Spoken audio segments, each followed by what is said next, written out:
Merhaba arkadaşlar, yepyeni haberlerle karşınızdayız.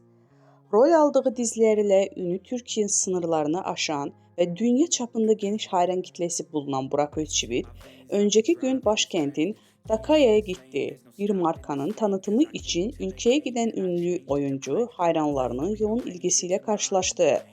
Özçivit'in kaldığı otelin önüne gelen hayranları büyük bir kalabalık oluşturdu. Saatler boyunca Özçivit'i bekleyen hayranları ünlü oyuncunun dışarıya çıkmasıyla izdihama neden oldu. İzdihamdan dolayı polisler güvenlik duvarı örerken hayranları da Özçivit'le fotoğraf çektirmek için birbirleriyle yarıştı.